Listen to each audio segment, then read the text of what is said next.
Still can't get past that number on the screen. -8 out there today. Very cold, people. Oh, man. Well, we had the story earlier this week that the lawsuits against Ursuline High School are headed to mediation now. So how often does a mediator actually come into play in a case like this, and who serves as the mediator? That's the topic this morning for Legally Speaking with Attorney Dave Betras. Good to see you as always, by the way. Good to see you. So that's a federal lawsuit. That's Judge Benita Pearson. And most judges will order you into mediation. Okay. Now, what's a mediator?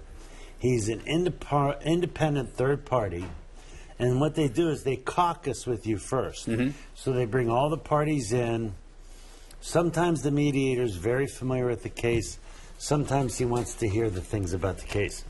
And then he sets the people out in breakout rooms, and he goes in between trying to get a settlement.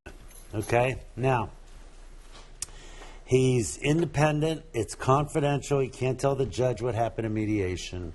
You're not forced to settle your case unless it's binding arbitration, which is a separate topic. So he'll go in between the parties.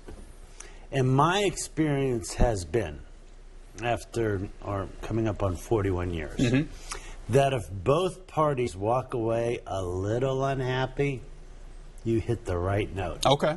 Okay? Because you're not going to get everything you want unless you go to trial. And what Judge Benita Pearson's trying to do is saying, look, before we get into discovery and all the battles that come with that and all the motions that come with that, let's see if we can't figure out a settlement figure that'll make the plaintiffs happy, make the plaintiffs a little unhappy, make the defendant a little unhappy. What happens, though, is that a lot of times people come in this emotionally charged. So the mediator's job is to try, not always successful, to take the emotion out of this and try to make them see it objectively. The judge cannot arrest anyone for not settling. The judge can't, if your son was shot, the judge can't go and then, we don't do eye for an eye and a tooth for a tooth. And so it's very hard sometimes. The last one I did, it was a very bad automobile accident.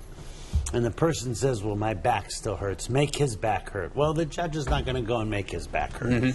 So the mediator tries to separate the emotion, tries to get the case settled.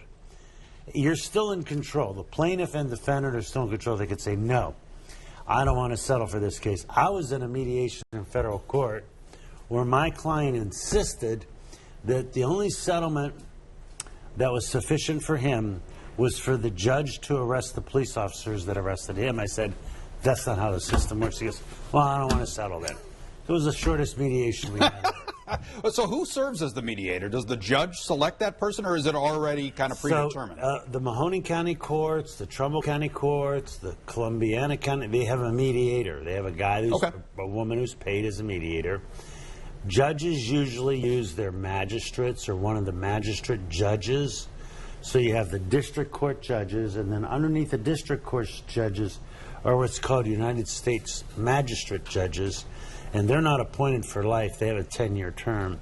And so many times the judge will say, magistrate judge so-and-so will be handling the mediation. And there's an art to it. There's an art to it. Some mediators are really good. Trumbull County, I think, had one of the best mediators ever, and he retired. And he opened up a private mediation practice, and now he's so busy he can't keep up with the work. Well, I mean, obviously, he's good. So you could hire a private mediator. There's companies that do that for a living. Or you could have the court appointed a mediator. That's all part of the negotiations. Interesting. And the whole goal is to find a way to strike a deal. 95% of cases settle. You can go into court. You can get more. You can get less. But if anyone told me they knew what a jury was going to do, I'd tell them, well, you're a liar. You never know once you get in the courtroom. Yeah, all right. And for everyone out there, yes, for the love of God, cut the donuts. I was out. Even in the cold. I was out last night. I'm coming home.